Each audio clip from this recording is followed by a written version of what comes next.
ආධුනික සෞඛ්‍යමය ඉතින් මේ මොකටද වෙනද වෙන ක්ලිනික් එකක් නැතුව අලුත් ක්ලිනික් එකකට යාවෙනේ වෙනද යනවා බබා හම්බෙලේකේ කොහොමද දැන් තත්ත්වය කියලා බලා ගන්න යන්නේ අද ආවේ මොකටද මිස්ලා කිව්වා ලේකක් ගන්න ඒ හින්දා ආවා එහෙමනේ නේද ඇයි ලේක ගන්න කියලා ඇහුවද කවුරු හරි මිස් මොකටද මගෙන් ලේ ගන්න කියලා අන්න එක තමයි කියන්න හදන්නේ හොඳේ දැන් මේ අපි මේ සායනයට කියනවා VDRL සායනය කියලා කියන්නේ නේද? ඒ කියන්නේ ඔයාලගෙන් අපි ලේ දෙකක් ගන්නවා. එකක් තමයි ඔයාලගේ මොකද්ද? ලේ වර්ගය ගන්නවා. ඊට පස්සේ ගන්නවා VDRL කියලා එකක් ගන්නවා. ඒක ගන්නේ මොනවද කියලා දන්නවද? HIV සිෆිලිස් කියන එකට තමයි ගන්න. එතකොට ඇයි මේ සායනයට ඕගොල්ලන්ට එන්න මිස්ලා දිනයක් දෙනවනේ නේද? සමහර වෙලාවට දීපු පළවෙනි දිනෙම ඕගොල්ලෝ ඇවිල්ලා ඇති. එහෙම නැති අයත් ඉන්නවා නේ?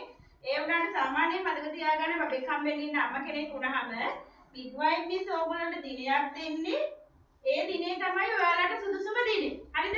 මොන හරි හේතුවක් හින්දා පරක්කු කරනවා නම් ඒක ඔයාලගේ දරුවට තමයි බලපාන්නේ. හරිද? VDRL සායනයට අපි එන්න ඕන බබා හම්බෙන්න දැනගෙන ඒ බබාට මාස 3ක් වෙන්න කලින්. හරිද? ඒ කියන්නේ සති 12ට පෙර තමයි අපි මේ ලේ දෙක ගන්න ඕන. ඇයි ඒ සති 12ට පෙර ගන්න කියන්නේ? ලේ වර්ගය අපි දැනගෙන ඉන්න එක අත්‍යවශ්‍යයි. ඇයි? ඔයාලා අහලා තියෙනව නේද ලේ වර්ගයේ නෙගටිව් කියලා එකක් තියෙනවා පොසිටිව් කියලා එකක් තියෙනවා නේ? අහුවාම මම B නෙගටිව්, O පොසිටිව් ඔහොම කියලා අම්මලා දැනුවත් නේ කියන්නේ. එතකොට ඔය නෙගටිව් කියන අයගේ තියෙනවා අපිට ලේ ගන්න ආකෞසරයක්. ඒ RH ඇන්ටිබොඩි බලනවා කියලා සති 28න් එන්න කියනවා, 32න් එන්න කියනවා, 36න් එන්න කියනවා. ඔය වගේ අපි කියනවා. මේ බ්ලඩ් බැංක් එකේ ડોක්ටර් දෙන්න උපදෙස් අනුව ඔයාලට අපි කියනවා එන්න ඔයාලගේ ලේක ගන්න කියලා. එතකොට ඒ දින දිනේ මග අරින්න එපා. ඇයි? සති 28න් ගන්න නම් ඔයාලට ඒ ආසන්න දිනයක් තමයි අපි දෙන්නේ. මොකද මොයිච් එකේ තියෙන එක සායනයනේ මාසෙකට. ඒතර ඒකට කලපලා තමයි ඔයාලට දෙන්නේ. ඒකේ වැදගත්කම තමයි ලේ වර්ගයේ නෙගටිව් අයගේ මොකක් හරි හින්දා රුධිර වහනයක් වුණොත් ඒක ලේ බිඳුවක් ගියාද මේ ගොඩක් ගියාද කියන එක අදාළ නැහැ. බබාට බලපාන්න පුළුවන්. ඔයාලා අහලා තියෙනව නේද බබා හම්බුනාට පස්සේ නෙගටිව් අම්මලාගේ ඊට පස්සේ බබාගේ ලේ වර්ගයේ බලලා හිටාම අම්මට බෙහෙත් එකක් විදිනවා. මොකක්ද ඒකට කියන්නේ? රෝගම් කියලා බෙහෙත් එකක් විදිනවා. දැන් මේක බබා හම්බෙන්න ඉද්දිත් විදින්න වෙනවා. හරිද?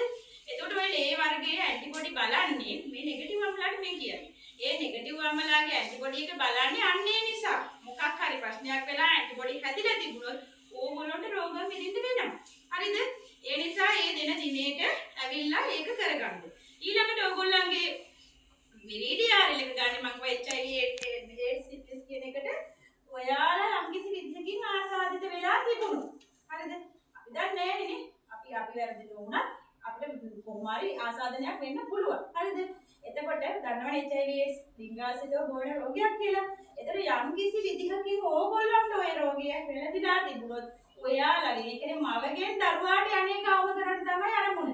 මේ ජාතික වැඩසටහනේ අරමුණ ඒක. ඒක නිසා තමයි සති 12ට පෙර ඕගොල්ලන්ගේ ලේක බලන්න කියන්නේ. ඒ සති 12 වහු වුණාට පස්සේ අර තියෙන වාසිය අඩු වෙනවා ටික ටික. අපි ඕනම දෙයක් මුලදී දැනගන්න තරමට තමයි වාසියක් හම්බ වෙන්නේ. එහෙනම් එතකොට අපි සති 12ට කලින් ඕගොල්ලන්ගේ ලේක බලනවා. මේක ඕගොල්ලන්ගේ සම්පූර්ණ කැමැත්ත ඇතුව ඕගොල්ලන්ගේ විශ්වාසය රැකලා දෙන්නේ. අපි මේ ලේ යවනකොට අඩුම ඔයාලට නමවත් යවන්නේ නැහැ. හරිද? ඕගොල්ලන්ට වෙනම අංකයක් දාලා යවන්නේ. හරිද? මේ ඕගොල්ලන්ට වෙනම අංකකින් යවන්නේ. ඔයාලගේ ලේ රිපෝට් එක ගැන අපිට කවුරුත් කියන්නේ ආර්යා මේ අහවල් ලෙඩේ තියෙනවා. එහෙම කියන්නේ නැහැ. නිසා සම්පූර්ණ විශ්වාසනීය බව රැකගෙන ඔයාලගේ රිපෝට් එන්නේ යම් කිසි විදිහකින් ඔයාලට මොන හරි ප්‍රශ්නයක් තියෙනවා නම් එහෙම ඕගොල්ලන්ට පණිවිඩයක් දෙනවා මේ සායනයට ඇවිල්ලා මේ ඉතුරු පරීක්ෂණ ටික කරගන්න කියලා. හරිද? ඊට පස්සේ එහෙම රෝග තත්ත්වයක් තියෙනවා නම් ඕගොල්ලන්ට අවශ්‍ය ඖෂධ ප්‍රතිකාර කරනවා. ඒ කරලා ඕගොල්ලන්ගේ තියෙන විස බීජ වල තත්ත්වය බාල කරලා අඩු කරලා ඔයාගේ දරුවා නිරෝගී විදිහට බිහි කරන්න තමයි බලාපොරොත්තු වෙන්නේ. ඒක තමයි මේ HIV AIDS සිෆිලිස් වලට මේක ගන්න එක. ඒ කියන්නේ මේ VDRL සායනයේ තියෙන ප්‍රධාන අරමුණ. මේක අපි ටූමනාවට මේ අපේ මොචක ටූමනාවටවත් එහෙම නැත්නම් තව කාටවත් ටූමනාවටවත් කරන්න නෙමෙයි මේක ජාතික ප්‍රතිපත්තියක්.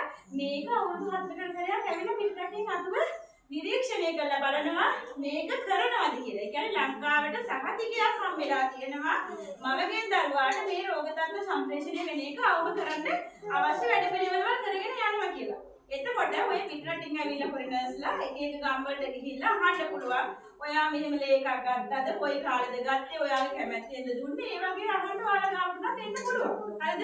ඒ නිසා මේක ගැන දැනුවත් කරන එක තමයි මම මේ කරේ. ඊට අමතරව ඔයගොල්ලන්ට වෙන දේවල් තියෙනවා නම් ලේක ගන්න ගමන් උනත් අහන්න පුළුවන්.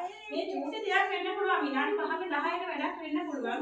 හැබැයි ඔයගොල්ලෝ මේකට ඇවිල්ලා ඔයාලගේ දේ කරන්නේ ඔයාගේ දරුවා වෙනුවෙන්, දරුවාගේ නිරෝගීභාවය වෙනුවෙන්. ඒ නිසා ඉතිරියට ඔයාලට මොනවා හරි සාහනවල දිනයක් දුන්නොත් ඒක හිතන්න ඔයාගේ දරුවාගේ කොහොම වෙලාවට තමයි මේ දීලා තියෙන්නේ. ඒ නිසා කාගේ හරි මල ගියක් බඩ ගියක් දාන ගියක් තිබුණා කියලා මගේ දරුවාගේ එක මම අතපසු කරන්න හොඳ නෑ. දැන් අර දෙන්න මම දුන්දෙනේ කියලා අරගෙන යවුවේ. එයාලා රස්සාවටත් යනවා. හැබැයි එයා ළමයාගේ වැඩේත් කරගන්න ඕනේ. එතන අපි ප්‍රමුඛතාවයක් දීලා ඒගොල්ලන්ට ඒ උදව්ව කරනවා. කවුරුත් ඒකට තරහක් එකක් නෑනේ. අර දුන්දෙනේ විතරක් කරන් යවුවා කියලා. නෑ මේ පණිවිඩය දීලා වුණ ඕගොල්ලන්ට කරන්න. ඒ නිසා තමයි චුට්ටක් කොහොම නවත්ත ගත්තේ. දැන් අපිට පුළුවන් ලේබල් කරලා තියෙන කට්ටියගේ පිළිවෙලට ගන්න. හරිද?